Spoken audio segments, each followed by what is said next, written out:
This podcast is proud to be part of the TalkSport Fan Network. TalkSport. Powered by fans. This podcast is brought to you by Coral, and they're here for the fans. At the Fan Network, we have a mission to shake up the game we all love, and that's why we partnered with Coral, who've been shaking things up too. With their free-to-play rewards shaker, there are guaranteed rewards and exclusive offers to be won every single day. Whether you're a part of the Badging Brigade, the Away Dayers, or the Football Fashionistas, Coral's here for the fans. Play Coral's reward shaker and win bigger guaranteed daily rewards and offers this season. For over 18s only, maximum one reward or offer per player per day. Reward restrictions and requirements and other T's and C's apply. Visit gambleaware.org for more details. This episode is proud to be sponsored by Now, where you can stream Sky Sports flexibly. Catch the biggest games this season how you want, when you want. The football season is back, and you can keep up with all the action on Sky Sports with a Now membership. Whether you're perched on the edge of your sofa or hiding behind it, you can capture more of the drama this season with Now. The heat of the moment, the 90th minute winner, that last-ditch tackle, the pride on the line, and the best bit, you can dip in for the derby or stay for the season. With a Now month membership, you can stream all Sky Sports channels flexibly. No fuss. Go to nowtv.com to find out more about sports memberships. 18 plus, UK only. Minimum speed 2.5 megabits per second. Live scheduling may be subject to change. Full terms apply.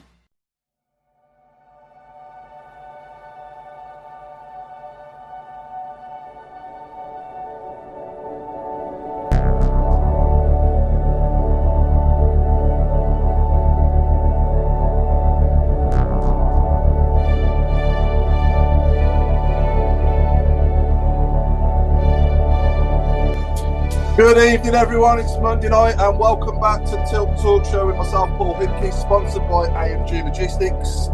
And I'm also along with the one and only Claire Wielden. Good evening. Mr. Fixer Craig Courtney. Good evening, everyone. The Chairman, Alan Watson. Evening, Paul. Good evening, Alan. All the way from the States, Mr. Mark Meredith. Good evening, all. The one and only Chris Brown. Good evening. And saving the best till last, in his robe, because it's getting colder, Mr. Road Mark Adams. Good evening, everybody. Your script's wrong, welcome. You said save the best till last, so I think you need I to... think that was lovely, that was. Oh, yeah, you would. Chris, can you edit it? I reckon I'm buffering. Okay, so a challenging week for Blues comes to a close, and a very welcome couple of weeks off, I think, for the lads to sort of regroup and try and see what we can do, obviously, after the next international breaks for the next few games, sort of the next international break after that. But I'll start with a challenging Saturday afternoon at Coventry. I think the defending was very poor, wasn't it, on the day, and it was a bit men against boys. And Claire, obviously, you was there, as always, and is my assessment fair to say there, do you think? We'll start with Coventry and then we'll work out way through all the other games as well, obviously, the other two. Yeah, I think I feel like we've gone back 2 years with the away form, to be honest. I was enjoying it last season, and the season before that we saw 4 away wins. I don't think the red card helped, but I mean, fair play to Coventry, they are flying at the moment. Yeah. I think we were lucky, to be honest. It was more than 3. We just lacked everything, to be fair. It wasn't a good game at all. I mean, the goals were sloppy. It wasn't like we had some worldies against us. And then obviously Robinson got sent off, which at the time I was a bit dubious about, but he shouldn't have fouled him, to be fair. No. And then it's just typical Laird then got injured, and then Stano got injured, and we just lack that impetus and that oomph, really. It's a game to forget, to be fair. Yeah, absolutely. I think we're learning the difference, aren't we, at the level we're playing at? And I've said it on here before, you know, it's like the gap between the Premier League and the Championship. It's exactly the same gap between League One and the Championship, and we're learning that. So it's going to be a turbulent season. You know, we're going to have turbulence because we've got a lot of players that haven't played at this level. We've got a manager that hasn't managed at this level. You know, and we've got obviously 5 or 6 new players in the team pretty much every week that didn't play for us last season that are learning how to play together. But I do think we have enough there to challenge. I'm going to say for the top 10. I think we can get better and more consistent, but we just need to stop conceding stupid goals off set pieces and being more of a threat as well at the other end. from set pieces as well, because we don't score off set pieces. We defend them poorly. I mean, that long throw in for the first goal at Coventry was a shambles, wasn't it? Yeah. So yeah, Mark Meredith. Anything I haven't said, mate? No, I think it's just been an eye opener for us all, isn't it? And then I think we, as I said before on the show, we were spoiled a little bit last year. So coming into this year, I think we just now had to sit back and think exactly what you said. It's going to be the turbulence there, and these Coventry just gone and scored 4 and 5 in the two games after. 5 away from home on the weekend, so it's not going to be easy. I think I was a bit more disappointed with the performance against Sheffield Wednesday. We ended up getting a point, which is it could be a good point come the end of the season. But it was the performance just wasn't. They started off pretty well, and then when we conceded that really bad goal from 2 errors from Cashin, I think we just lost it a little bit, didn't we? And it was just it was only going one way then, and then obviously, to be fair, Damari's great volley at the end to keep it down and got ourselves a draw. And then I think, again, going into Friday's game, really bad first half and then probably a lot better in the second. And I would like to have known what Davis had said to them at half time, because he said on his interview that he's quite calm and told them to continue to do what they were doing. But, man, I think you would have lit a fire at someone's ass by the time, at half time on that one as a coach. And to be fair, instant reaction and probably could have won the game in the second half. So, I'm happy we've got a week off now and hopefully we can get a couple of those players back fit and have a squad ready to go for the whole game in just over 12 days or so. Yeah, and Robe, as the man from Coventry, have you had much stick since? God, yeah. I mean, even now they won't shut up about it. They think they're Real Madrid or something. They are at the minute, aren't they? In the Champions. To be honest, we can't really argue because they're the best team we've faced. I think they're better than Leicester, to be honest. Yeah. But I mean, that was a real 3 out of 10 performance, wasn't it? I mean, I thought nothing would be as bad as the Stoke one, but we were so wrong because Coventry was just anything that could go wrong went wrong, didn't it? It was just. At least you were by me, Robe. You stood by me for the whole game. Yeah, I stood by Claire. She got so angry she got me in a headlock at one point. Can I say Road normally gets stick anyway, even if we don't play Coventry. So it's not. We can win 6. It's just a normal day. And we stuck right to the end. I left dead on 90, which is early for me. Yeah. We did stick it out even at 3-0, didn't we, Rogue? We had our own little box. We had our loads of room. It was great. We had loads of room. We had I don't know. We got that much room, to be fair. You don't know. I don't think Claire normally has that much room. It's because I was probably stood by her. Nobody wants to be, don't you? Yeah. I think Friday, the second half, was probably the best half we've had since the first half against Ipswich. Yeah. 2 more or less completely different teams, but the subs had an impact. It was good to see Keshi getting back on the pitch for us. And I thought Kyogo as well was good when he came on. And I want to talk a bit about him tonight because he's getting in the right positions against Sheffield Wednesday. I don't know why he didn't let a shot off sooner there, and some fans are getting a bit frustrated with him. But my message to those fans would be stick with him because I do think once he scores 1 goal, they're going to be like buses.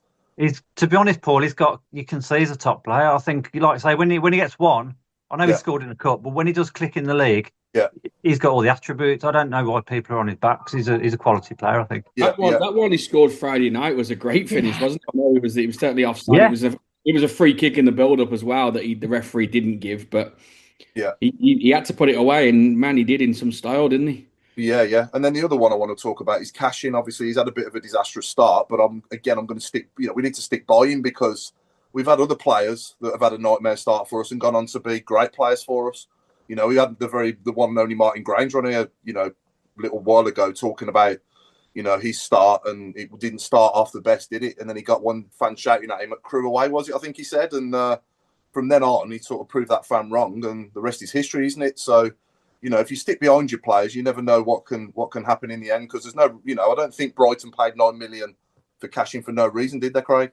No, and you can see there's a player in there. I think a lot of them are lacking a lot of confidence at the moment. But the one thing I liked was, and continue to see, is, everybody's going, there's pressure from Davies. He's doing this, he's doing that, he's under pressure. Firstly, the only people that are putting him under pressure are our own bloody fans. Because, they're not getting wins, but also they have a massive never say die attitude. And at Coventry, they were poor. Yeah. Nothing you can say, right? That's it. That's all you can say. They were poor. Sheffield Wednesday, you take the lead after 9 minutes, you expect them to go and score more, but they went into, and the way I like to describe it, what they did in Division 1, which was they took a lead, set back, and then just thought, you know what, they're going to come at us, but it's not going to harm us. Whereas this league, it obviously is. But we still got the draw at the end, albeit now biting and everything else. But we got the draw because they kept fighting till the end. Wrexham, terrible first half. Horrendous first half. But second half, completely different side. Naturally, arguably, the side that we want to see coming from Birmingham, of which I actually put a lot down to the return of Keshi Anderson. I think we're a much better and balanced side when he was there. And a great finish for the goal. I think for me as well, albeit it wasn't there, but watched it in a pub in Bognor Regis, which was highly amusing. At least you were dry. It was until we came out. But then it was...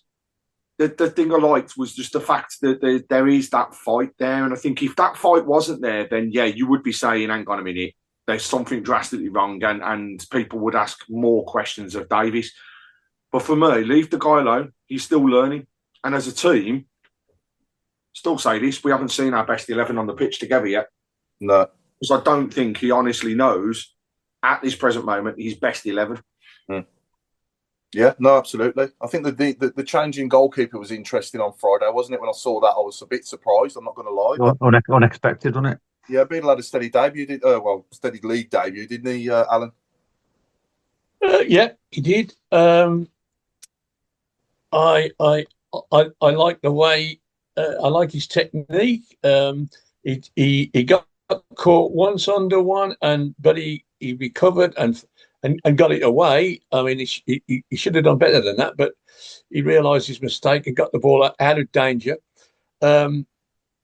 If you go back to the Coventry game, our goalkeeper, much as I admire him, palm two out to the opposition. And you can't, if you're playing a team like Coventry, you can't afford to give him 3 goals. I don't agree with your cash-in. I got to be honest. I just hold my hand up and say, where did we get this guy from? Oh, is that nightmare? I'm not saying absolute nightmare. 4 games. Port Vale, he was at fault with the goals. Coventry was at fault with 2. Yeah. And Sheffield Wednesday, Yeah. And the misfit. There's Newman, Bielik, Davies, and I'll even go say Sanderson. I would rather have in the team than him. But that's why the manager left him out, and that's the end of it. For what I'm puzzled with is we have this absolute nightmarish attitude to set pieces, and we got a 6'4" centre half sitting on his backside. Now, what did he do wrong? I know all this a bit about you need a left-footed. It's better to have a left-footed player on the left-hand side. I get that, but if the left-footed player can't pass water, you might as well have a right-footed player who can pass. And when we started, our defence looked rock solid. We looked like scoring goals, and it was him and Newman and Clara in the middle. I know. Somebody tell one of these players, can you pass it with your left foot as well as your right? That's all we need. And it's all right having a left foot, but we didn't have our best left backs and left wingers at the time. We haven't had, as you say, we haven't had our best side out. And on Friday night, we started mixing and matching because people were suspended, people were injured.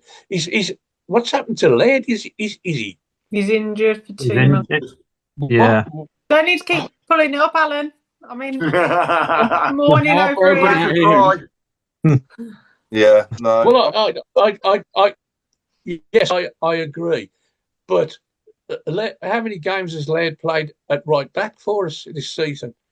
You know, they've had the other guy in there, and to me, he's a Premier League fullback, and he's got a uniqueness about him. He does things that no other fullback I've ever seen done. He gets up and down that pitch. He's our best winger. He's our best fullback, and we look like scoring goals when he's playing well. And we missed him. Now, having said that, I was amazed when I saw who played right back, but he did a decent job. But we're now back to having Mark Leonard in midfield, who we sort of relegated to, you know, not even in the squad. He's now looking like our best midfield player. Yeah. And he's, you know, I haven't looked at the league table till this morning. I thought, but I know where we are. And I looked and I thought, my goodness, you know, this is road. This is, you know, he's going to be. Sorry, Mark, I'm taking the mickey. No. You know what I mean? We love it. We love it. Carry on. Mid-table success. Mid-table madness, you know. And I'm thinking 16th. I mean, I know if we won a game, we go 5th. Yeah. That's and it's tight, and it's this, and it's that. But we should be one of the teams that are looking down, not looking up. And it's a shocking, you know, a shocking week. Yes, we were better on Friday, but we didn't win. We should have done. We should have won. The goal we gave away was appalling. You know, bloke standing on his own on the goal line, heads it in. Come on, you know, this is not Birmingham City. Another set piece. It up. Yeah, another set piece again, isn't it? You know, and we need to try and cut it out because it's been too often, especially this last week. But if we only get 2 points out the next 9, then obviously, you know, it's you're going to start sliding down even more. Exactly. We do need to try and snap out of that. And you know, we've had some tough fixtures to be fair. But you know, in the next 3 games, let's hope we can get more than 2 points. Sheffield Wednesday at home in the tough fixture. No. I think the problem is with Sheffield Wednesday is if you're in that situation and they are just playing, aren't they? Yeah. They're a team that are just playing for their own pride. They're not being paid. No. They're playing for the thing. And I think I totally agree with Craig, to be fair. I think the problem is he doesn't know his best side. And I can't tell us when we've had the same team, 2 or 3 games in a row. Because, like, for example, Sheffield Wednesday, it was the most annoying and frustrating game ever because you could see they were there for the taking. But we were just so in our own little worlds that, you know, like Doyle ran the show and then he took him off. Yeah. And then so on Friday, we're expecting him to play because you took him off for 60 minutes. So like, right, Doyle's going to play. And then he's on the bench. And I've got a lot of people around me on Friday saying, well, if Doyle was wanted by lower Premier League teams and higher Championship teams than us, and he's still on the bench. And like you could just tell the way that he played the game on Tuesday. Not like he punches the ball, so you can see that there's a tempo building. And I do think personally, I think Davis needs help. I think that he needs some more experience within his backroom staff. I'm going to also talk. I think that he needs more experience or like a technical person above him, like a Tony Mowbray or something, because I do think sometimes he is a little bit out of its depth. I agree with the set pieces. I don't agree with the zonal marking. I think it's appalling. We can't defend set pieces, so it's not working. So why aren't we changing it? And no offense to Jonathan Ground, but what experience has he got? And then Friday, I mean, we started and I was like, here we go again. I was like, we got another Coventry on our hands. And all they do is pump the ball forward. And then literally, I don't know what you said at half time, but that was a miracle working because I felt like I was watching the Blues of last season. We were running after the ball. We had high intensity. The goal happened 20 seconds. I mean, the ball from Stano, perfect. An actual winger moving in off the wing. Yeah. And we weren't so wide. Like, Damari Gray, like, we need more from you. You've won the Premier League. Show us how good you are. I feel like he gets going and then he stops. Yeah. And I just think, is every single one of those players, like, putting in 110%? Are you really showing us? Because I put on X the other day, what is our identity at the moment? Because last season, you could have gone attacking, high intensity, just getting the ball high up and then like spring and tack on them. In the last 3 or 4 games, we've been passing the ball sideways, passing it backwards, launching it forward. I feel like I'm watching Stoke of old. Yeah. Launching it towards Dykes. And I was like, well, hold on a minute. What is our... Because he keeps changing it as well whenever he talks, Chris Davis, because he's like, yeah, this is our identity. But what is our identity anymore? And I get that you've got to hit the ball forward. Perfect. Do you know what? I think John Terry was talking about it on a podcast the other day where they're trying to play from the back. So then they used to just launch it towards Drogba and he used to run on and score. Yeah. Like, you can change it up, but what is our identity at the moment? Because I'm not seeing the high press or anything like that. No, I think Davies is just trying to discover that, isn't he, at the moment? It's almost like this is why he's changing the team a lot, because he's trying to, sort of like we said earlier, he's trying to discover what his best 11 is. But a question to everyone watching and here as well, at the moment, from what we've seen so far this season, what would be your team in the next game at home to Hull City on the 18th? Because I personally think Tommy Doyle in the 6 was a lot better than he was in the 10. Oh, 100%. It's got to start. The first goal against Sheffield Wednesday that we scored, I mean, what a finish from Stansfield, but it was all about Tommy Doyle's forward pass. And with due respect to him, Paken and Iwata, if that was one of them two, it probably would have gone square or backwards instead, wouldn't it, And they're both good at what they do, don't get me wrong, but we just need a Tommy Doyle in there who gets his head up and gets us on the front foot, gets the ball forward rather than square or backwards, because I bet you if you broke down all our possession this season, our goalkeeper and our defenders would be touching the ball a hell of a lot more than our attacking players. Wow, if you watch Sky, so I have people messaging me and it says how many passes. Our top 5 were the back 4 and Beadle on Friday. And the thing is, do you know what the main difference was on Friday? First half, Paik and Leonard would get the ball and pass it back. Yeah. Second half, they turned. Yeah. And I was like, oh, this is different. And like, I do agree. I think Keshi Anderson was vital in that game. And he's the only one who's got actually like a build for the championship and can play like a championship, because he's already been there and done it. And like Cashin just don't mate him, to be honest. And I don't know what's going on with Newman. The fact that Newman can play right back and Stamsted is on the bench. And you're playing a Iwata whose form's been all over the place the last 4 or 5 games. I mean, he played well at right back, I've got to admit, and he was going in, like the inverted that Liverpool, everyone's doing. And it did change it a bit. And I thought Leonard was good, and considering he's been out in the cold and we're going to get rid of him. Yeah. But I think he's got to decide what his best team is and go with that, because I feel like there's so many changes. Yeah. Assuming everybody's fit for the next game at Hull, this would be my team, and just butt in if you disagree. So I would stick with Beadle in goal now. I'd go with Asai Samuel right back if he's fit. Laird, if he was fit, obviously he's out. Yeah, I'm on about like the players that have got a possibility of being fit. So I'll go Asai Samuel back in the team if he's fit at right back. I'll go Clara and Robinson and Cochrane. And then I'll go Doyle and potentially Leonard, after the way he played at Wrexham. I'd give Paik and Iwata a rest. And I would go with Patrick Roberts, Stansfield in the 10, Damari Gray on the left, and Kyogo up front.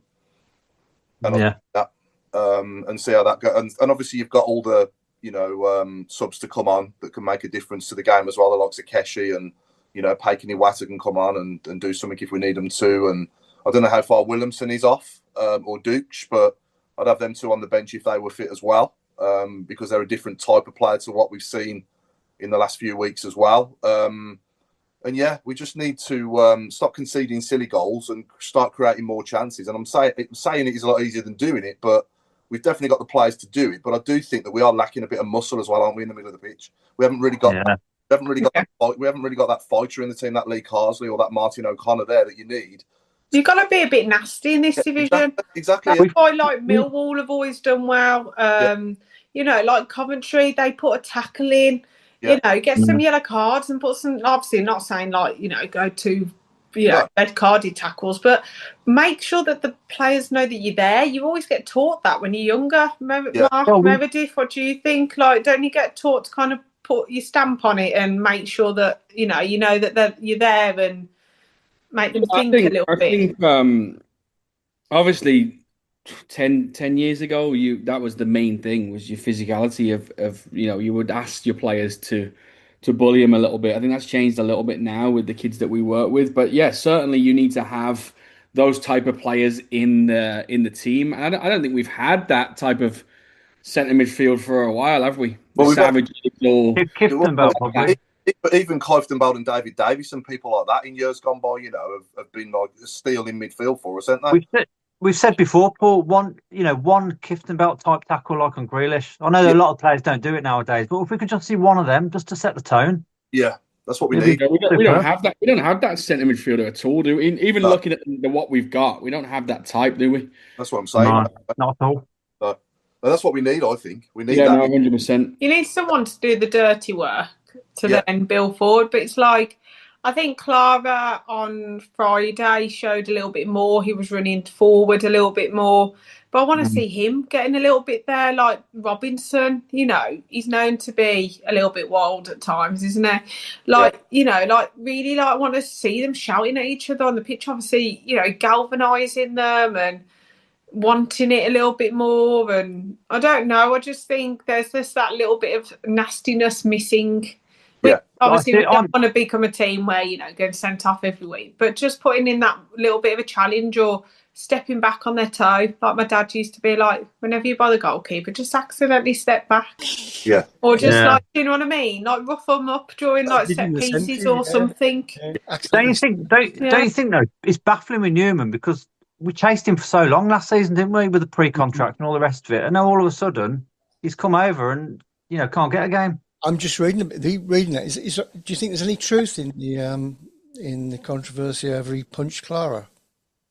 I heard that. I've heard that rumour. I've heard the rumour, but I'm not sure. The bloody bride manager. I've heard that rumour. Yeah, I was thinking that. To involve somebody else. I said I've heard that rumour, even this far down, but it wasn't Newman that did the striking. It was somebody else who happens to be injured at the moment. I wonder how he got injured. In fact, I'd pay 20 quid pay-per-view to watch that fight. Oh, yeah. Imagine that. Well, who else is injured apart from Laird, or was it Willem? Laird. Laird? Oh, Laird wouldn't hurt a fly. Come on, he was actually injured. You saw his hamstring, literally go. He needed a cherry picker to get up there. I didn't if somebody punched Claire, I'd have him in the team anyway. That's what we definitely. We're going to write off. Say what, we couldn't even reach him. There's no difference. I love the fact that we've got people that if that is happening, is that passion or is that just a clash of personalities? But you know what? Sometimes it doesn't hurt harm to have a little bit of that in the dressing room to G up the players. We've had it before, haven't we? I mean, come on. Goalkeepers and defenders having a go at each other. We've had defence and midfield doing it. As long as it's controlled, what's the harm? You know what I mean? If you have a bad game and somebody goes into the dressing room and gives them a full-on dressing down, telling them exactly what they feel and everything else, it should be allowed. And I think that possibly is. But you draw a line when it's not controlled, where, somebody is losing it to the point that you won't see them again. So, but we don't know, and it's all rumour. And, sometimes rumours can make things worse, but I just want to see, and to go back on Claire's point, that bit of bite, that little niggle, something that within the first 5 minutes is going, do you know what?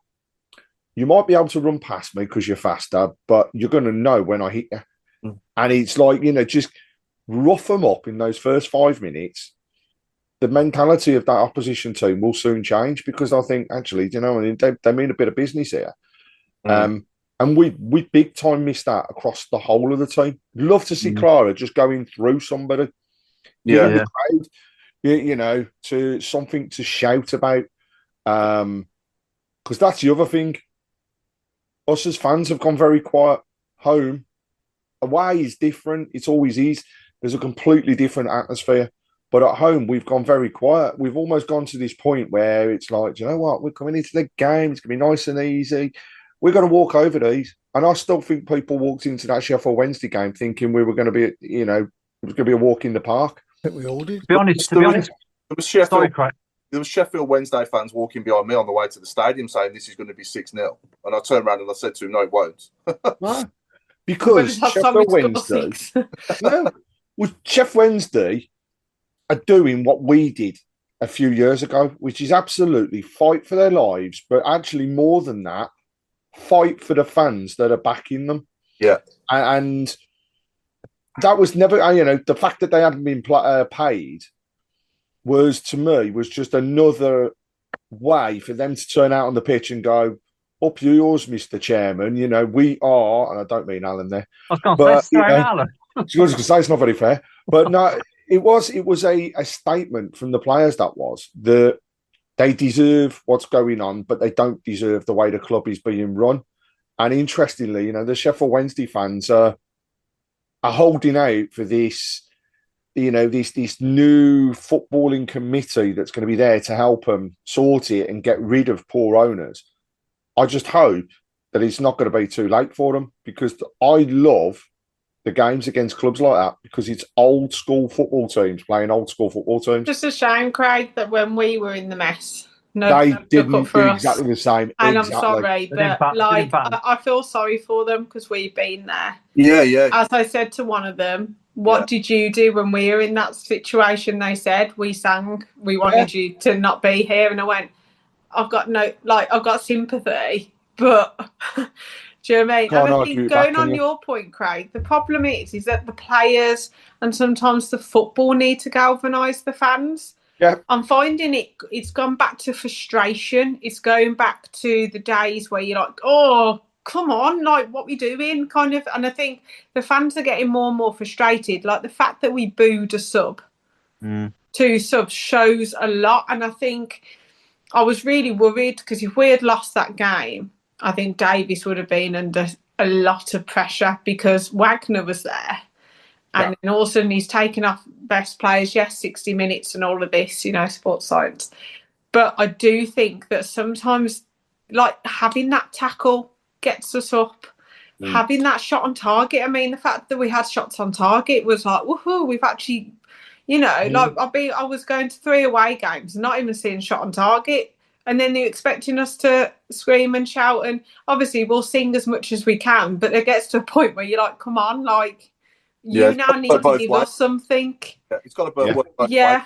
So like Wrexham, when we were attacking and playing well, it was like, yeah, and it was really like, and you could see like the Wrexham fans all of a sudden they started to get louder because they were like, hold on a minute, we're under the cosh here. We need to help our team. And then, but yeah, we do. It needs to be both ways. It can't just be need, you know, Wagner on Friday. That first half was woeful. We're trying to sing them through, but we haven't got any. Like it was just backwards, sideways, and then we'll go in frustration. Yeah. All of a sudden, second half, we made some noise. Not because he stood up and asked us to, because we played better. Because there was a bit of oomph to it. Yeah, I think the EFL need to address how they're going to punish clubs when, you know, they're not paying players or whatever they're doing. Like we have the 9-point deduction. I think with Sheffield Wednesday now, it's turning into something completely different because, you know, the fans have suffered enough. I think the players have suffered enough. It's only the owner for me that they can punish. You know, it's all his fault. So why not just punish him and stop deducting them points? You know, and let them try and get through it somehow.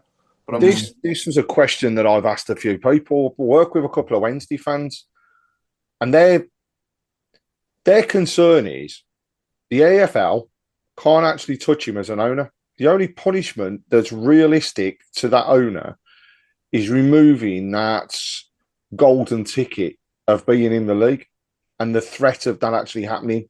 Yeah. But they don't believe that he's going to back down. You know, he's waiting for an insane sum of money to take over the club. Well, he wants an investor now, not a sale. He now wants to stay. He loves the club. His family are invested in the club, etc., etc. Right? So what? It's gone past the point of return from a fan's perspective. I think that they're actually behaving impeccably. You know, you watch the EFL come and give them a fine because a few fans ran on the pitch and stopped the game the other night. And I mean, what a joke that would be, because they can't afford to pay the players, so they can't afford to pay a fine.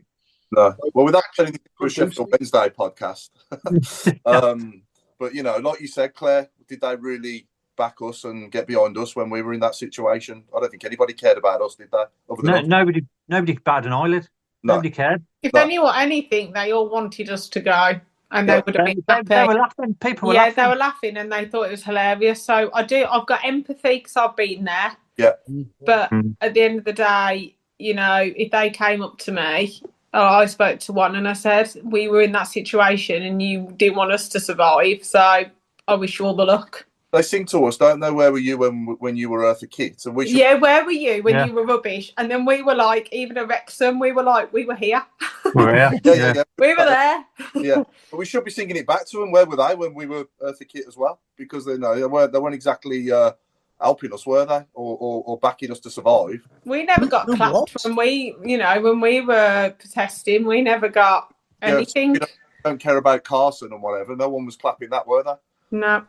I'll just throw one name in the package just to tell you how much sympathy I've got with Sheffield Wednesday. Barry Bannon. But he played well against us. He always does. You know what though? He's the type of midfielder that we were just talking about. Yeah, Snap him up to have him in that team. I'd snap him up straight away to have him in the team. Yeah, not because I like the person, but I mean midfield wise, is the exact player we just talked about. That's what you actually look at him at one point, and it was his decision ultimately not to come to Birmingham. And hey, you know, player prerogative. It's his decision. But at the end of the day, if we wanted him really that badly, we could have offered a sum of money that would have taken him away. But he was out of contract as well, so you know, but yeah, and he's not being paid. Can I just get back to Paul's original team? And I can't remember what it was now, but I would have one player in that side. There was nothing wrong with Paul's side. I'd have Newman in, whether he played right back, centre half, or centre forward. I'd have him in the side because he's 6'4". Yeah, and you know that goal on Friday certainly I can't say that, but probably would not have happened. He'd have won that ball. The bloke that won it is about 5'10", right? And then the bloke who actually headed in on the line was about 4'10". You know, that was the frustrating thing for me. I know all these rumours, but as I think Robe said, you know, we took so much effort to get this bloke in the team, and 5 games he's gone. I think you've got a point there, Al, because you look back to the games Newman played. We didn't concede off anywhere near as many pieces. I know we conceded at Stoke away. That was a off a corner. But apart from the goalkeeper should have caught that. Yeah. Apart from that, though, I don't recall another. No. Especially against Hull, they've got McBurney, who the other day was just in the air, was just unplayable. Yeah. And you need height in this league, and we're the smallest team, I think. Yeah. Oh, he's got other assets as well. He's quick and he tackles, and you know he will be perhaps the one who, you know, gives somebody the steady and say, "Oh, welcome to St Andrews, pal." You know, that sort of attitude. It's just a mystery to me. I was going to say one last word on the Sheffield Wednesday game. I know we talked about the fans and that, but I was shocked how many people streaming out with 20 minutes to go. I was just couldn't believe it. You know, part of that, I'm not condoning them leaving early, incidentally, but the travel and the restrictions on things like trains, for example, that people are reliant on, it does mean, as I found out, if you don't leave, Yeah, I know. I at mean, the end of the game, I have to leg it as well for the bus. Yeah. But I just looked at the scoreboard and I thought, wow, if we were winning, would they be piling out? If we were winning, I don't know. I get it. I totally get it. It's a midweek game. I mean, I'm the same. I have to trudge 20 miles on public transport. But I'm just surprised a bit, to be honest. I think you should just stop coming from Coventry, and then we'd be absolutely fine. That's what I was about to say. Yeah, just don't go, Rope, and then we'll all right. Let's bring it down. Come on. Because we got any good travel as well for the camera on a Monday night. We really don't mind if you don't come on a Monday as well. Hey, we've got any good questions coming in on any shout boxes, YouTube, or good evening to everyone watching, by the way. Not questions, but a lot of people agreeing to the points that have been raised, and I think Kyle Evans has said not only height, you've got to play your better players. Yeah. In terms of everything else, Pete Taylor made a really good point here. It is a bit of a joke as well, but he said we could offer Bannon a £5 a week, and we'd still be technically paying him more money than Sheffield Wednesday are. Yeah. Andy Bonner has said he doesn't get why Doyle was taken off against Wednesday when he was running the midfield, and only not to start against Wrexham. And then finally, there's just Paul Hansen was saying Stansfield's pass is the type that we have been lacking. Yeah, we thrive on similar service, and I think that's so true. I mean, it was pinpoint, wasn't it? It was a beautiful pass. Yeah, for the goal against Wrexham. And a great finish. Roberts. Yeah, lovely goal that was. Probably one of the best we've scored this season. Absolutely, Robert is quality. Like honestly, against Wrexham, you could just tell he was just something different, and we have to play him 100%. Yeah, he's only going to get better by every game as well, Claire. As he starts to learn the game of the players he's playing with more, we are going to get better. I don't think it's going to be this. Do you think it's jelly? Do you think it's giving them time to gel, or do you? Because obviously we're near the 10-game mark. Yeah. So at the moment we are very much like consistent, as in like we draw, we win, we lose. We're very like level, aren't we? Do you think we need more games for them to gel because we haven't actually played them all at once? Do you think it's minutes? Do you think that Davies has got too many players to choose from? Because at the moment, like, he's trying to find his best 11, but there's so many people he's got to keep happy. I think some of it is like surprise as well, of like maybe they thought that some of these players were going to be a lot better at this level than they actually have been as well. I think it's a mixture of things, Claire. I do think that a lot of it is, like I said earlier, there's 5 or 6 players every week starting for us that didn't play for us last season.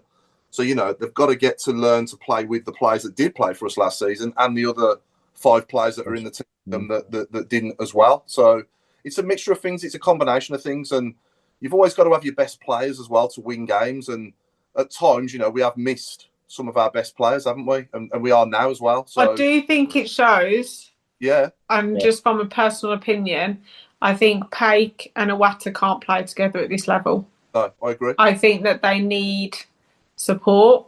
Yeah. I think that they need a Doyle or a Leonard next to them. Yeah. To calm them down. Yeah. But that's just my opinion. I think they were exceptional in League One because I don't think they had a lot against them. No. But I think that they need to learn to be able to turn on the ball, to be able to play forward, obviously backwards when needed. But I do think that has to now be split from going forward. I do think, though, 9 games isn't long enough for anyone to get used to the level and improve. And I do think one player that has improved in recent games is Cochrane. He has, he's played a bit better, hasn't he, in the last couple of games? So he hasn't had pace, though. Sheffield Wednesday and Wrexham didn't have pacey wingers. Against pacey wingers, I do worry. But I think that's one of the reasons why they want a left footer to help him. Yeah. And I think Newman and him together, I don't know. I think it's about who can he trust at the moment. Yeah. But I do agree. I think he's got better and I think he's getting used to it. But I do worry against pace against him because I think they will just burn him. Yeah, but we need to go out there with no fear in every game and just believe that we can do it and we can win games and we can hurt the opposition. Because I do think there's like Craig, I think it was Craig who said earlier, they're lacking confidence at the moment. A lot of the players, when they go out there, they're lacking confidence and they need to believe in themselves. Because I believe in them. They can go out there. And certainly, Kyogo is the main one for me. He looks like he's thinking too much about it when he gets a chance. Yeah.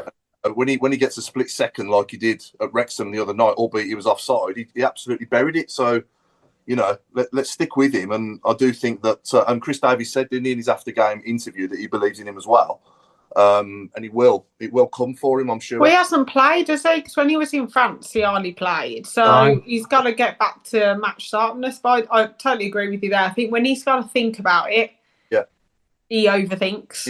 And when he doesn't, the Ipswich non-goal and the non-goal against Wrexham, they were quality finishes. So I was just about to say the Ipswich one. It's just been unlucky. I mean, if they'd have stood, his confidence would be on another planet, wouldn't it? When it should have stood as well, shouldn't it, Mark? There was nothing wrong with that. No, there's nothing wrong with it. There's a wonderful video of Kyogi's 63 goals for Celtic, right? And I'll tell you now, 50 of them were in the 6-yard box. Yeah.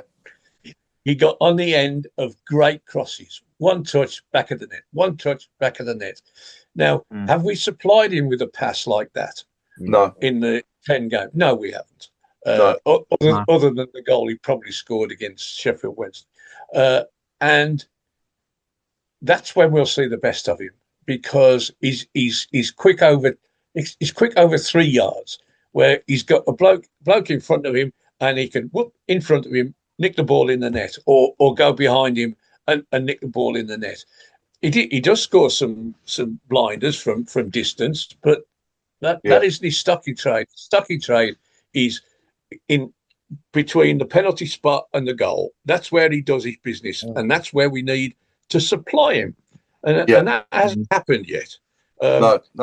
We all know the wonderful runs he made in certain matches, and the ball didn't get there, or it was overhit, or it was underhit. And you watch him, you think, oh, look, he's all on his own. Yeah. And the ball don't get there. That's something that has got to improve. Yeah.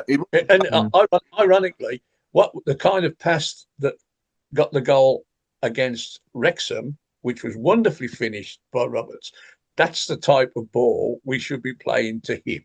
He will finish those off with his eyes shut.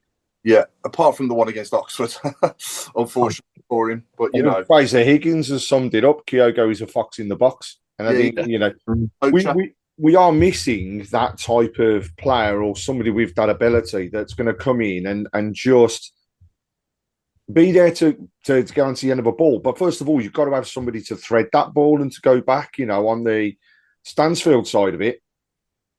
He can pick a pass, but actually he should also be one of those that's up there trying to get the goals where he can. And against Sheffield Wednesday, that was one of those, I am not letting that ball go. That's something we have been missing as a team throughout. And we need to see more of that. I think it's just, to go back on Paul's point, we're 9 games in. So have we reached peak fitness? No. Before the game, it was interesting to hear the interview with Wagner when he said, football doesn't really start until you start getting the damp and dark nights. Yeah. And it's actually so true, isn't it? I mean, everybody looks at the league in December. They don't look at it now. We're not far off. The league, I'll take everybody else's opinion on this, but for me, from what I've seen so far, this league is poor. Yeah. Compared to years gone by, there's nobody grumpy. Absolutely right. That's why I'm frustrated. Yeah. We're not going to see 90 plus points. I don't think we'll see 90 plus points winning the league. No. And I think it'll be incredibly close all around. And actually, are we going to get to a point where a team has actually won it with, 4 games, 5 games to go like we've seen in the past? No, we're not. It could come down.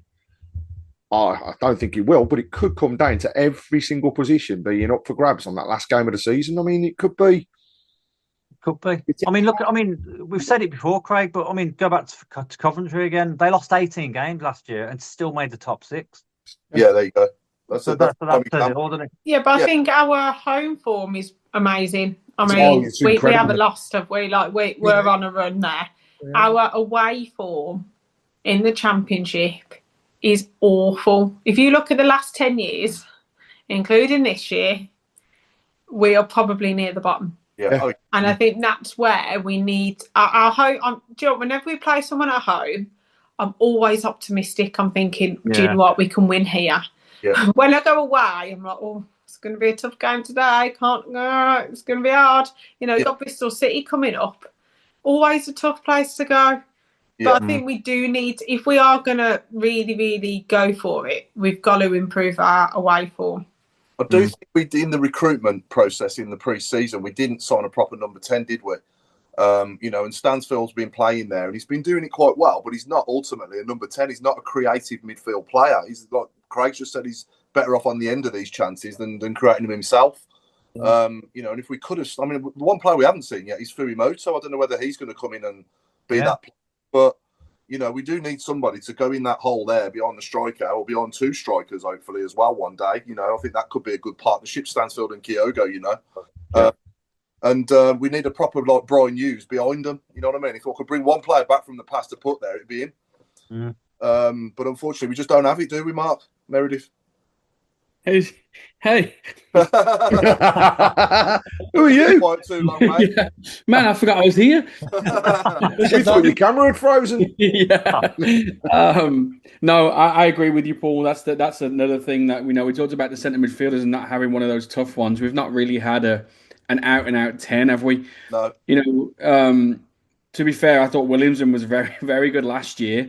Yeah. And I was hoping that he could step into that position again this year, and he struggled a little bit. But also on that one, you know, the majority times that he played, Davies seemed to put him on the right-hand side. So we haven't really seen him in this division as the 10 yet. And he could be the answer, you know, when he's fully fit. So, but yeah, Brian Hughes for me is the one that I think anyone would bring back to put in there. And he scored goals and he could create a lot of things as well. For sure. Another thing you mentioned, Williamson, who was the worst header of the ball I've ever seen, but he's still 6'4", and if he stands in either penalty area, people react to that. If he stands in the opposition penalty area, he'll have two blokes around him. You know, if he stands in our penalty area, somebody are wondering, well, where can I go to get away from this bloke? You know, what they don't know is you want to let him edit, but that's our secret. But yeah, I mean, it's another tall defensive stroke attacking player that we've lost, but he's still there. You know, if we can find a place for him where he can, you know, do his thing, and basically that would be probably a wide right position. But then we've got Roberts, who probably could do better than Williamson, but he's 5'10". You know, he ain't going to get headers, and it's a mix and match, and it's almost like you haven't thought of these things. You know, yes, he's a good player, but he's only small. We need somebody big to support him. We got again. Pardon me for being out the loop, but what's happened to Douche all of a sudden? He got injured, then he at Coventry in the warm up. And what he didn't break his leg in the warm up. Well, surely, you know, after a week and a half, he should be recovered from that. It's all a bit mysterious, and then when you throw rumours about that there's been trouble in the camp, you know, it don't help. It just doesn't help, because you start thinking of conspiracy theories and all sorts, and it only takes a little bit to shape. I mean, Davies's mantra, you know, oh, we're all pulling together, we're all singing from the same hymn sheet, blah blah blah. But perhaps. You know, that's the thing that's changed from last year, that Davies hasn't had experience of. He hasn't fixed that problem. Let's hope he does soon. It's like when you start a new job, isn't it? When you go to a new club as a player, you've got to get to know everybody. And again, they've only been here a short space of time. So as time goes on, they'll get to know each other more. I don't know what kind of relationships they've got off the field, whether they link up. I know Clara and Paik are good pals, aren't they? But that's all. That's about all I know. But I don't know. I don't know if you have any relationships like that off the field. Sorry, Mark. No, I was just saying with the 10 as well. I know Alan mentioned this a couple of weeks ago, and now Anderson's back. You could even try and put Damari inside. I know we're talking about he's only a small player again, and we're talking about height right now, but I think Damari's one that will get on the ball and create in the middle of the park, and then you could Roberts. put Anderson on the other side. Well, and Roberts, yeah. So there's I generally think Roberts could be someone who could pick out that pass. Yeah. Because you could have Dimmy and Keshi on the wing. Yeah. We haven't really played with a number 10, have we? I can think of it under Rowett when we had John Terrell there. He was quality for that season, wasn't he? But other than that, we haven't really had this system that much, have we? This 4-2-3-1. We've been playing with all sorts, haven't we? Other than that, I mean, 4-4-2 under Gary Monk, wasn't it? Well, but I don't know. Or is the answer change the system and play 2-8s, or even give 4-4-2 a go and try 2 strikers with 2 wingers and do the old-fashioned thing? Because under Monk, that. Yeah, I was going to say, Paul, I'd love to see that. Yeah, it's just old fashioned now, and it's unheard of. Yeah, Leicester won the Premier League, doing it like nearly 10 years ago. Yeah, so you know what I mean. If you can get the right players to play, and we could do it with our players we've got. You know, you could have Doyle in the middle with Paik or Leonard or Iwata, and then you could have obviously Gray on the left, Roberts on the right, maybe Duke up front with Stansfield or Kyogo and Stansfield. You know, why not try it? Especially away from home as well. You know, you can cause the opposition some problems, but it's all 4-2-3-1 now, isn't it? Yeah. Or 3-4-3 or 4-3-3 or yeah. Coaches have gone away from changing their systems as much as they used to, and I agree totally on that. I'm probably the same with my youth teams. I think you try to stick to the same thing, but it does make sense to look at who you're playing and then go, away from home, maybe we put, 3 centre-backs there and strengthen it up. Like, that's probably where I would have gone against Wrexham if I was picking the team after the struggle of the Sheffield Wednesday and the Coventry game, was probably to put 3 at the back and go that way. But yeah, I think they coaches are really now focused on keeping that philosophy and system of what they've got and then trying to get the players to work the system that they're trying to do. But we have got players now within our squad that I think could be ideal for a whole bunch of systems if we really wanted to try them. I don't. In the seasons before, maybe we've not had that where we can change it, but I do have a feeling that we've got players there now that can play in those different systems if he does try to do it. The only thing that I think we would really struggle on is wing backs in a 5 at the back. I don't know who you would put as your two wing backs then.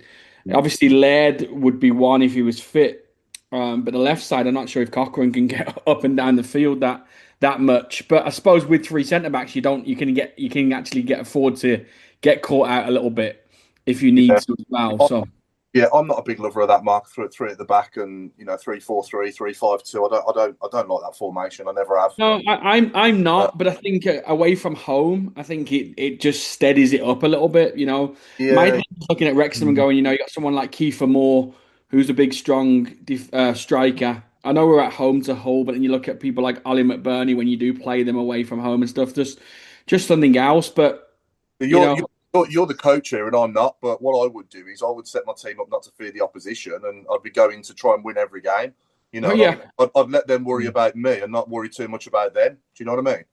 And we did that against Newcastle at home in the cup, and we nearly got something out of that, didn't we? We nearly got them to a replay, or we certainly deserved at least a replay, didn't we? Or it wouldn't have been a replay, sorry, would they? Would have gone extra time and penalties. So, we deserved at least extra time in that game, didn't we? Doing 100%. That. So, but no, you are right though. For every game, you have got to assess the opposition. The battery's going flat. Oh, is it? See you around. No. Plug your charger in, mate. I'll go and plug it in. We got any good questions or comments coming? It's in another room. Carry on, I'll be with you in a sec. No worries, mate. Any good questions or comments coming in, Chris? There's one on YouTube from Blackjack. It's not rocket science if they're small and fast, play it on the floor and somewhere. Yeah. And somewhere that they can run in onto the ball. We're relying on Dykes because he's the only one that actually fits the system. Yeah. Good one. Sound drunk? Wait, what did you sound drunk then when you said that? Sorry. Been on the sherry. David says we lack real power, pace, and a leader of men in midfield. Well, we spoke about that, didn't we? Yeah, we do. Clara, Newman, and Robinson would be a great back 3. There's Blue Nose. Not a bad shape if we did go with a back 3. That's certainly strong, isn't it? Yeah. Yeah. And Doyle should play in the 10 so he can find the passes. Yeah, we tried that a couple of times and he's not quite been as effective, has he? But again, it's all down to us squaring backwards on the edge of our own penalty box there. You know, Stoke, I reckon Doyle touched the ball about 4 times in the whole time he played, didn't he, Claire? Would you agree? I was there as well, but he didn't touch the ball that much, did he, Doyle, in that game? No, but I don't think he's not a 10, is he? No. To me, he's a box-to-box midfielder, which is something that I think every team in the Championship has and needs. And even in the Premier League, you need someone who can do the legwork. Yeah. I think a box-to-box midfielder means that, you know, they do everything. And just the way he just gets the ball and he's just really calm. And I don't know whether him and Leonard would be a good thing as well, because obviously he's quite calm. But I think they need to start trying to choose our best players and play them to then make them gel, get them to know where each other is. And because every time you look at the team sheet, it's changed, which I know for injuries, but This episode is proud to be sponsored by Now, where you can stream Sky Sports flexibly. Catch the biggest games this season how you want, when you want. The football season is back, and you can keep up with all the action on Sky Sports with a Now membership. Whether you're perched on the edge of your sofa or hiding behind it, you can capture more of the drama this season with Now. The heat of the moment, the 90th minute winner, that last-ditch tackle, the pride on the line, and the best bit, you can dip in for the derby or stay for the season. With a Now month membership, you can stream all Sky Sports channels flexibly. No fuss. Go to nowtv.com to find out more about sports memberships. 18 plus, UK only. Minimum speed 2.5 megabits per second. Live scheduling may be subject to change. Full terms apply. This podcast is brought to you by Coral, and they're here for the fans. At the Fan Network, we have a mission to shake up the game we all love, and that's why we partnered with Coral, who've been shaking things up too. With their free-to-play reward shaker, there are guaranteed rewards and exclusive offers to be won every single day. Whether you're a part of the Badging Brigade, the Away Dayers, or the Football Fashionistas, Coral's here for the fans. Play Coral's reward shaker and win bigger guaranteed daily rewards and offers this season. For over 18s only, maximum one reward or offer per player per day. Reward restrictions and requirements and other T's and C's apply. Visit gambleaware.org for more details. Yeah, I'm just gutted Lair's injured. So I think that's where we miss. Bellick a little bit. I think he's the type of 6 that you would put in there, and then you could have Doyle in like the 8 role as that player, and then a 10. So I just think even with Leonard, Awata, and Paik, we still don't have that really strong 6 for the other 2 then to get on the ball and really be comfortable in playing. You know, it's the same conversation we've had now for the last hour, but it's that's the whole point, isn't it? You need somebody that's going to be a ball winner and just a ball winner, so the other 2 can be a bit more comfortable with playing the ball. Yeah, and that's what we lack. You know, and you even look at the centre backs we've got now, and Clara and Newman and them, and I don't think you can even step one of them into the 6. I think it's too much of a position change. But Bellick was comfortable in doing that. Mm-hmm. Yeah, well, let's see what happens anyway. Let's let them obviously get back on the training ground, those that haven't been called up, and hopefully it'll be a welcome break for us to regroup and hopefully go again from Hull onwards. You know. We seem to have lost Craig, I believe. So he's just messaged me. He's having real problems today with his internet. So I think he's about to give up.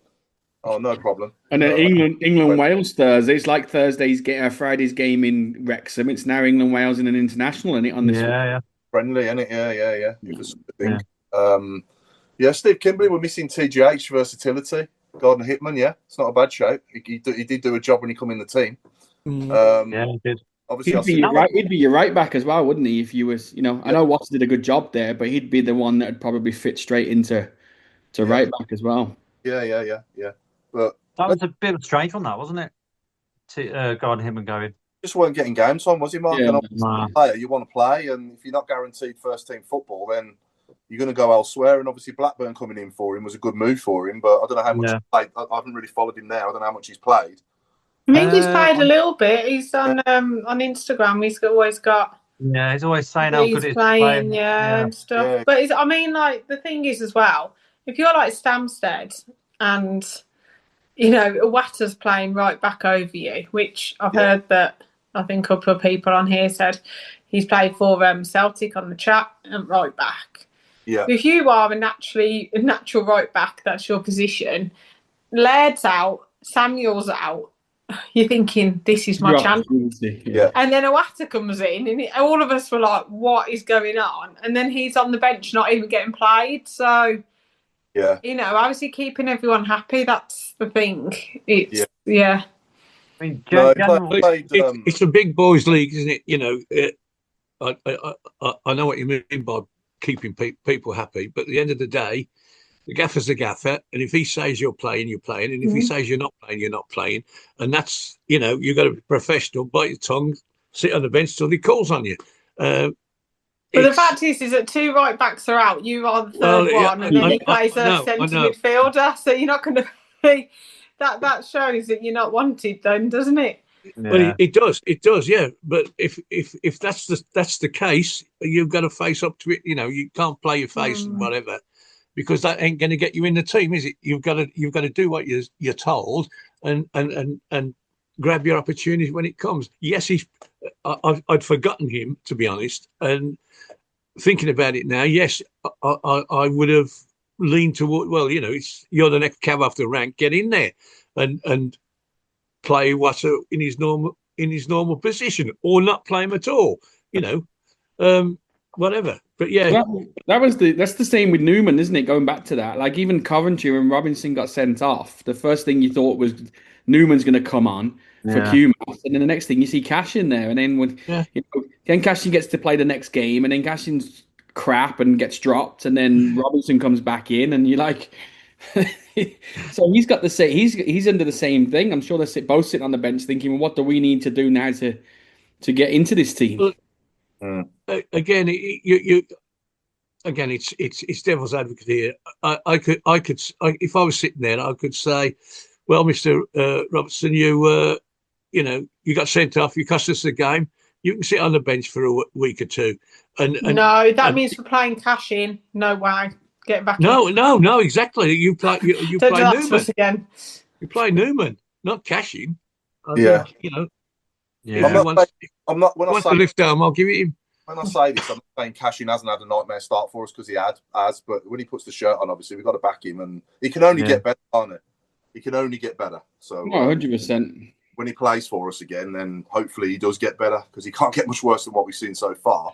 But we just got to put that in a box now and move on with that, and hopefully give the lad a bit of confidence, hopefully to get better and perform better, because it's basics, isn't it? The mistakes he's making, getting behind his man off a free kick and letting the ball bounce at Coventry, and I don't know what he was doing for Sheffield Wednesday's first goal as well. So, and he had 2 free headers, didn't he, the other end?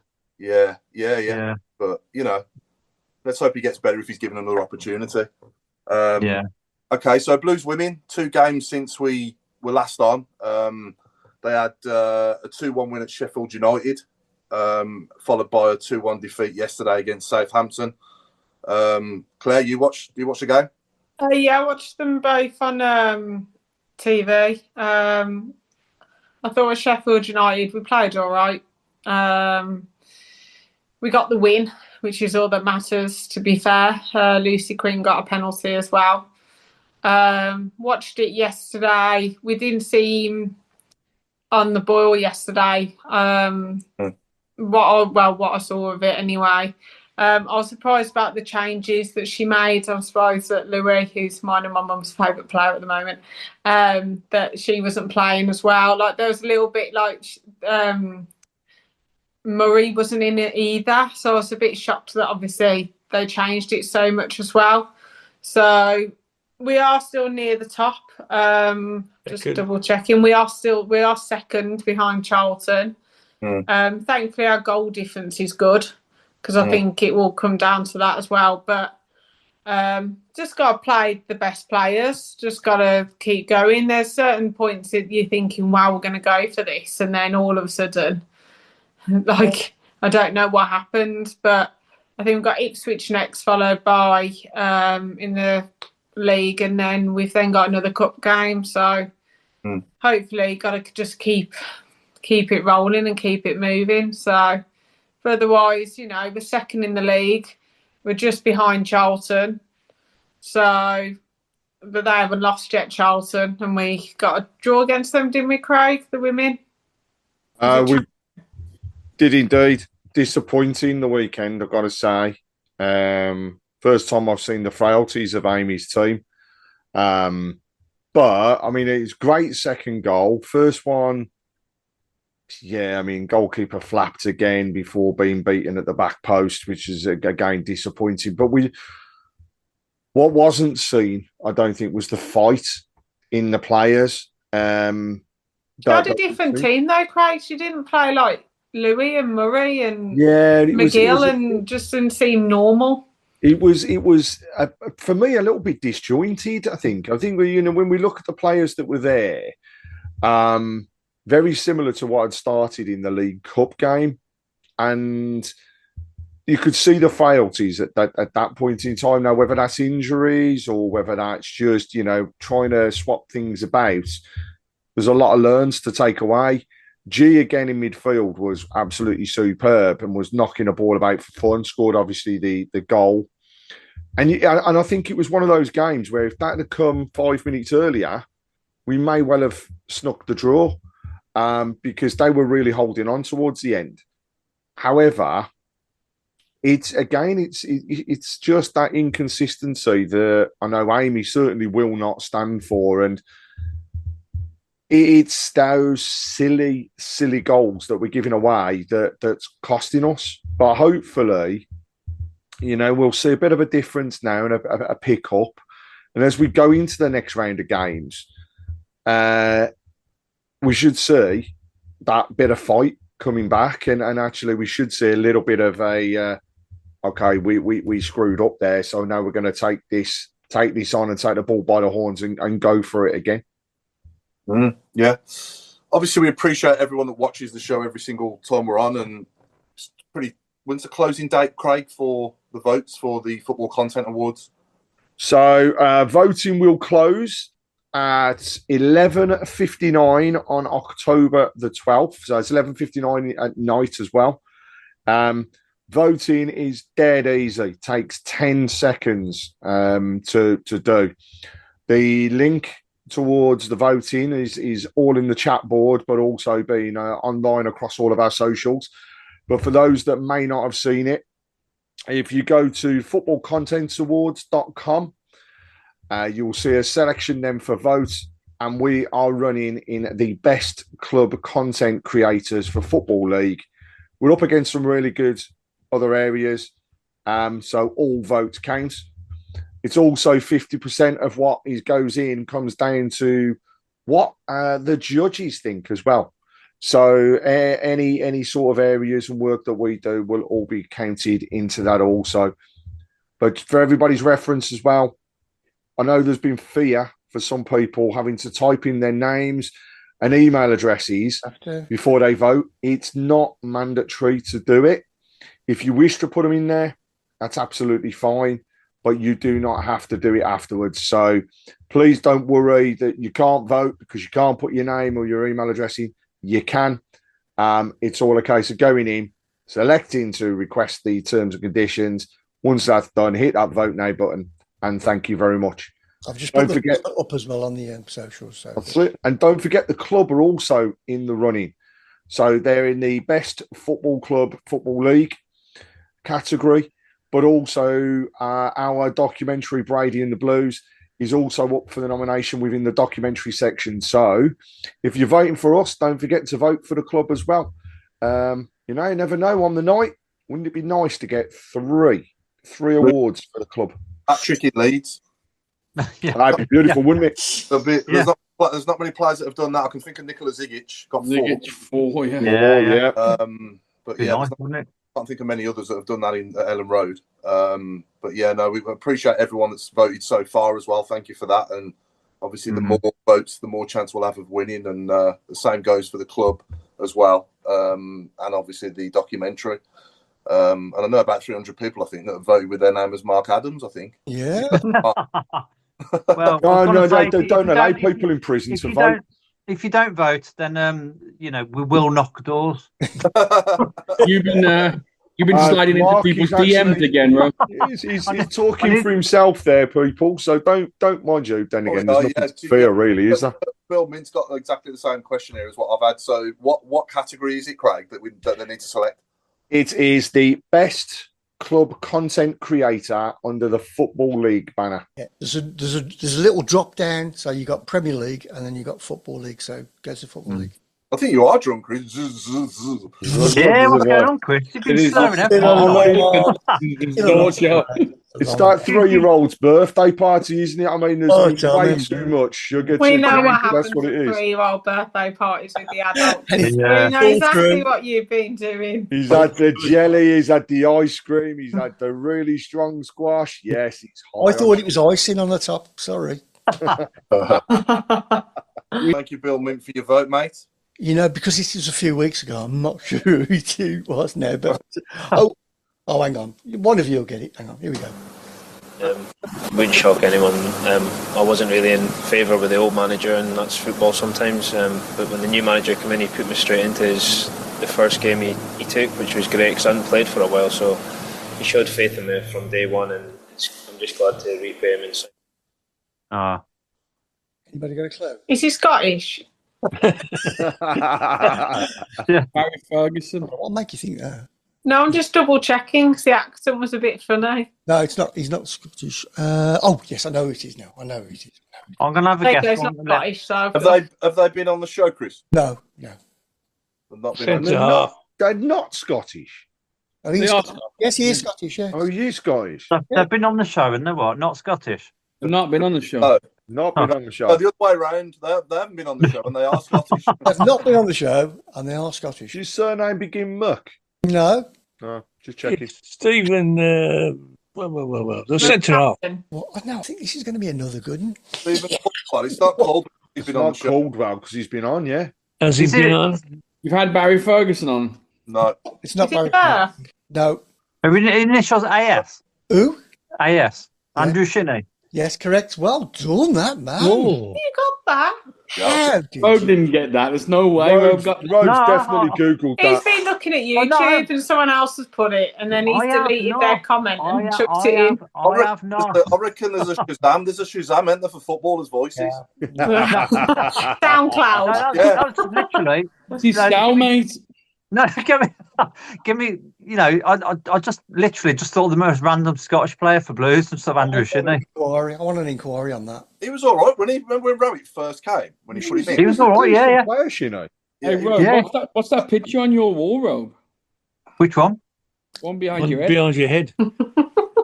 Oh, it's not my house. It's like it's an elephant. Yeah, look like an elephant. Yeah, that's right, yeah. It's just little spare room and a few trinkets and it's an elephant. Me and Mark Medved forgot this. Yeah, I'm like Oh dear. Are we back next? Are we back next week, or are we having an international break? We're having another break. I think we're having another break, but if we get a guest, come on, let's go for a guess. Let's see what we can do. Get a guess, then we'll be back. Yeah, okay, yeah, I don't mind. Anyone that can help us get a guest on that hasn't already been on, or even if it is the one that's already been on, obviously. Or if anybody's listening, they want to be a guest. Exactly. Yeah. I have actually got somebody that wants to be a guest, so we'll check whether they're available, but I'm also trying to get a guest. Okay. Thanks, Greg. You got someone that really helped. I know. That was a great conversation. That was. I agreed as well. Yeah. You've got to be a guest, and you're trying to get somebody to be a guest. Yeah. That's right. There's two people, or it might be the same person who is a guest. It's definitely not the same person. Let's all get a guest each. Yeah. Or we could all just dress up as in disguise and pretend to be.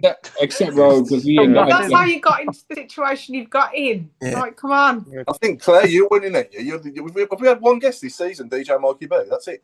Yeah. Yep. We're winning, Claire. I've got a couple of people that do want to come on, Yeah, TikTokers and stuff, but depends. Yeah. We've got a week to hound people. What would you do, Rob, if we asked you to get a guest? What was like? Well, I'll sell number 30. There's a few wardens on, eh? That's all I'll say. Well, maybe put it out to the viewers. What guests would they like us to try and get? I could slide into some DMs again. Anyone that hasn't been on the show, obviously, that you'd like to see, that realistically could come on or would come on potentially. Obviously, you probably don't know whether they would or not, but, you know, if we said Chris Davies, it's probably unlikely, isn't it? Yeah, some people have it'll be passed, won't it, to anyone that knows anyone. I thought the DJ Mikey B was great, by the way, when he came on. Problem. Anytime. Yeah, it was good one. Good show, that. Watch it, Claire.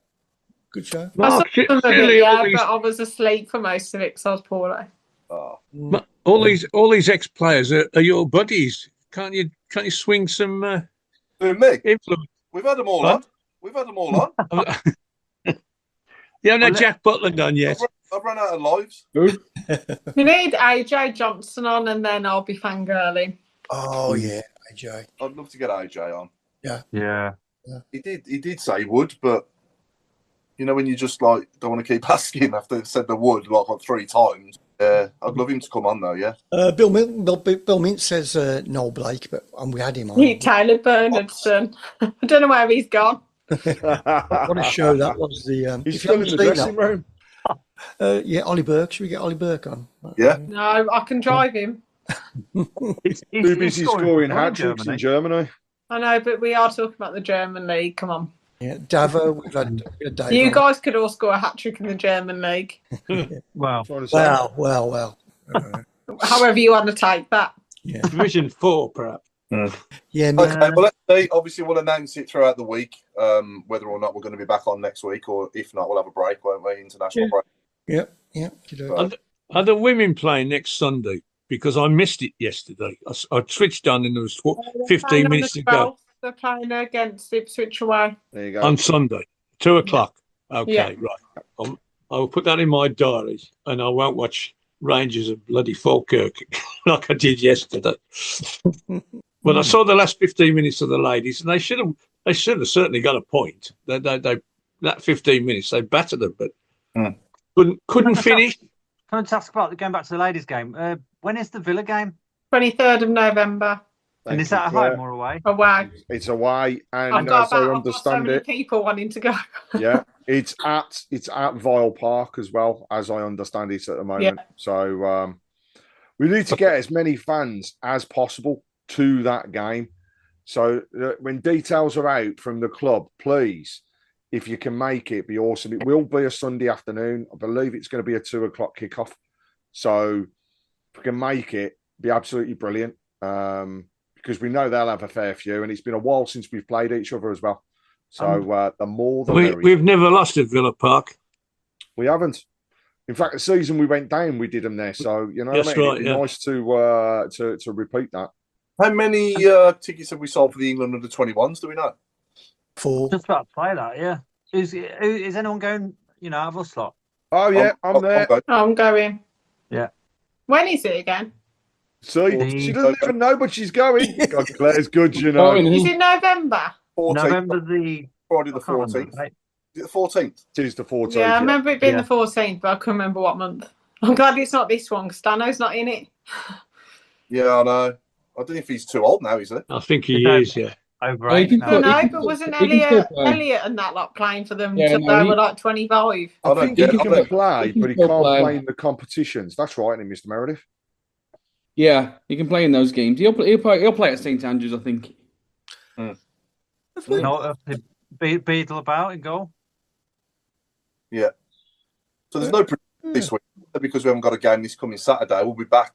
Mind you, if we're not back, let's have our predictions for Hull then, just in case we're not back next week. I'll start us off. I think this international break will do us good. I think we've only had 4 or 5 players leave the squad, haven't we, for international call-ups? 8 we've had.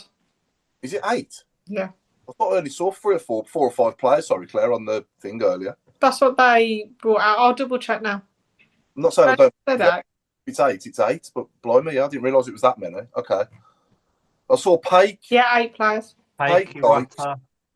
Beadle. Paik, Iwata, yeah. Damari Gray, Dykes, Kumas, Paik, Peacock Fowl, obviously he's not technically. Beadle, Fogarty, and Pateka.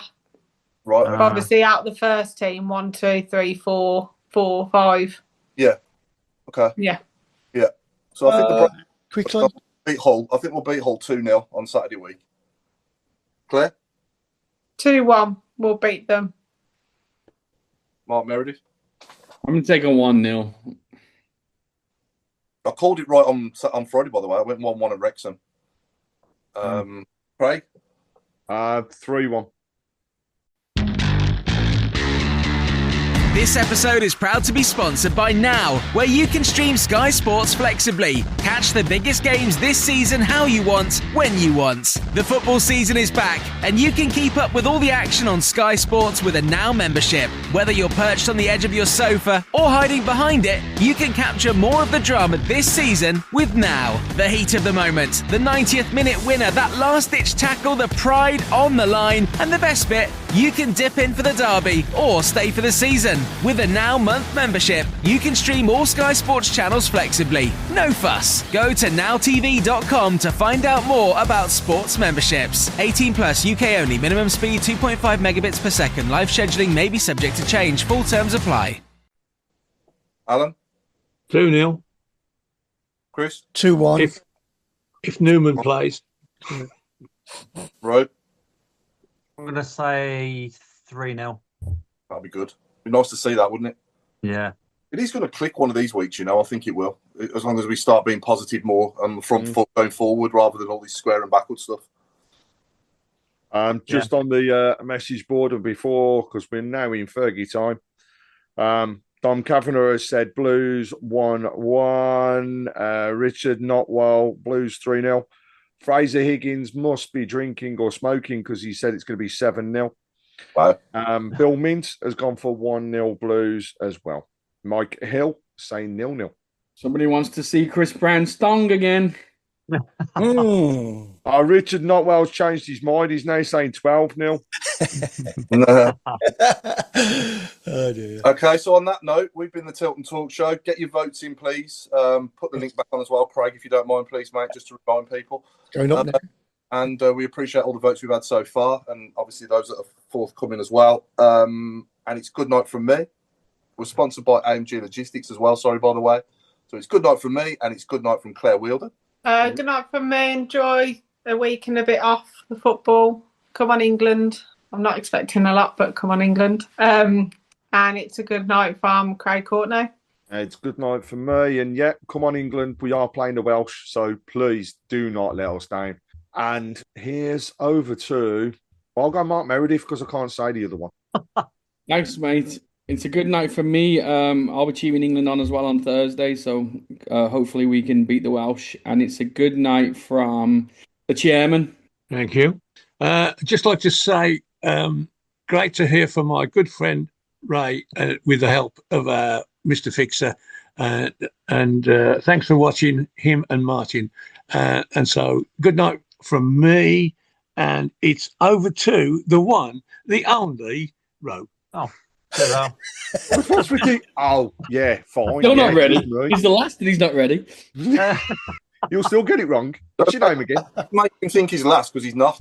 Yeah. I'm not actually. Yeah, that's true, Paul. Yeah. Yes, good night from me. Come on, England. Let's stuff the Welsh. And it's good night. He's even having to think about it. Like, he's like, who hasn't gone? He lost it.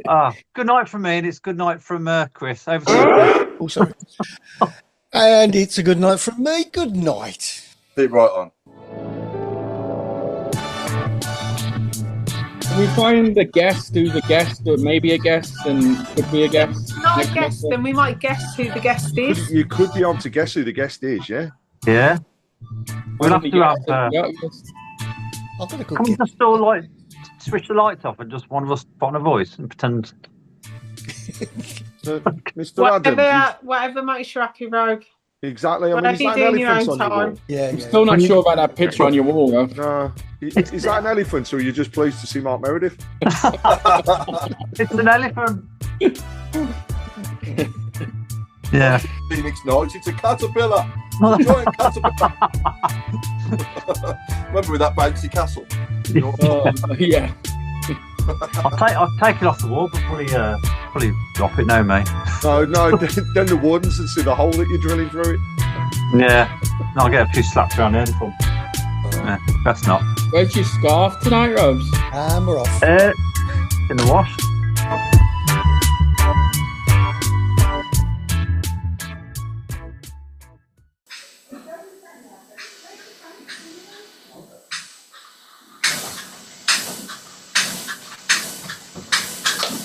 can't touch the buttons. Why? Because my friends will be speaking. That one. You can't touch them now. Why? Because my friends will be on. They'll be on the screen. I want Let's to see. do that. No, but you can't because they'll be on the screen in a bit. And I must be. You can see yourself if you like. Hang on. Wow! There she is. Hello. It's up. It's always noisy. Hey, don't hold me. Yeah, but don't fall. It's. You're going to fall down the hole. You can't touch the buttons now because they're already set up for the show. Right. Why? Yeah, because they're granddad. Put it there and you can see better. It's like really open. Or it's like, or I open Happy and you know it, clap your hands. If you're happy and you know it, clap your hands.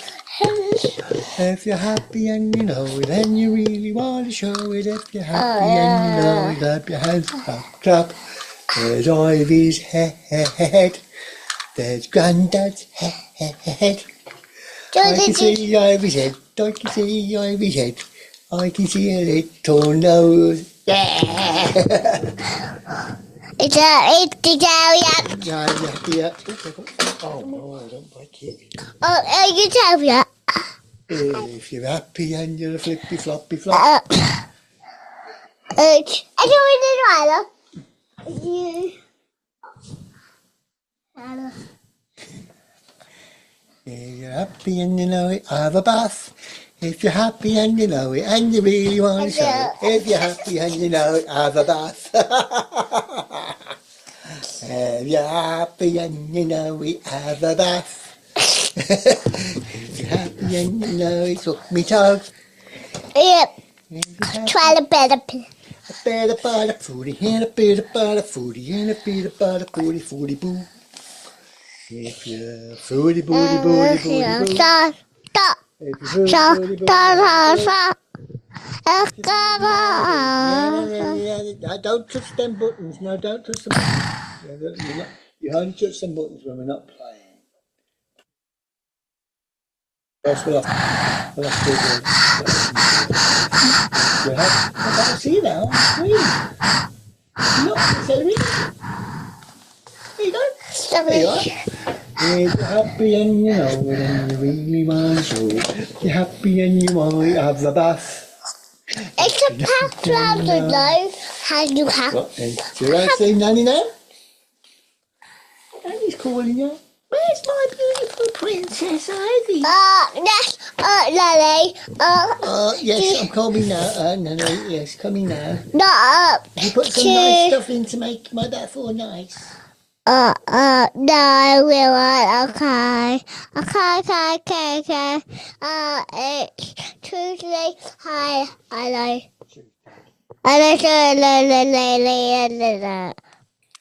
If you have, come on then.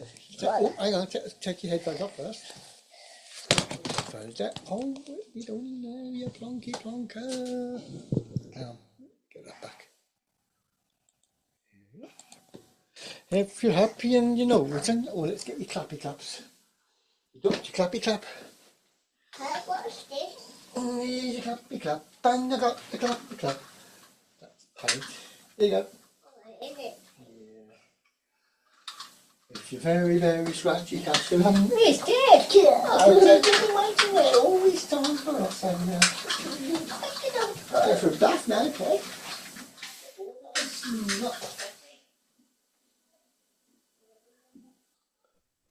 Hi, Chris. Oh, yeah, all right? All right, yeah, you're all right, mate. I'm all right. You all right? Oh, Good. Well, all right. good evening. Evening. Positioned all right. Fantastic. Are you in the loft, are you? Is that like a conversion? Yeah. Yeah, looks good. Yeah, we had it done just over 10 years ago. Oh, wow. That makes a difference, doesn't it? Yeah. One of the best things we ever did. Well, for me anyway, because it's like my man cave up here. Oh, that's it, yeah. That's good. So everything I need's up here, and then I can just shut the door and forget about work and whatever I'm doing else I'm doing up here, you know what I mean? So it's just good to have that sort of separate thing, you know what I mean? Yeah. What have you got there? A bit like me. I got my bike, I got my cross trainer, I've got a TV here. I've got a sofa over there. Hello. Sofa over there. Look, see my sofa over there. Oh, that's cool. And then I've got my stereo there. Hello, hello. Hello. Hello. Faces like, who are these weird people? So no, it's a great question. It's quite a big space up here, Claire, because it's like the whole top of the house. Do you know what I mean? Yeah, it looks Really? cool. Yeah. I'm really pleased with it. I would love one of them. Yeah. All right, Craig. Right, Al. Scott chicken. Yeah, I'll have to remember not to book a full-on training session on the same day as the show again. So all I've done all day has been bloody talking all day. So all I want to do now is shut up. I'm like that every day with my job. Yeah, that's true, Claire. Yeah. I'm not gonna Why lie. teachers don't speak? They just stand there and point at a whiteboard. I'd love someone to do a day in my job. Honestly, you would literally hate children. Oh, no, yeah. Obviously, we all love them and dearly. Obviously, it's just being recorded. We can see you with gritty teeth. Don't worry about it. Yeah. I go into a lot of schools in my job, obviously, with all the entrance matting we do in schools. And, yeah, you see them sometimes in action, obviously, when you're passing and that, and you think, I couldn't do that. No, that's right. My mother-in-law was a teacher for 40 years. Yeah, I heard some stories. Yeah. Yeah, I do tell some great stories. I've got some. A lot different to when we went to school now, though, isn't it? I think everybody else's job always looks easy, doesn't it? Till you do it. Yeah. You know what I mean? You know, it looks easy because they know what they're doing, and you know what I mean. If you have a clue what you're doing, but when they're doing it, because they've been doing it for so long, it looks easy. They make it look easy. Apart from Craig's, I mean, he's probably really. I totally agree. My job's really, really, really easy. You know what I mean? What is your job, Craig? Good question. What do you do his job? He works in a bank.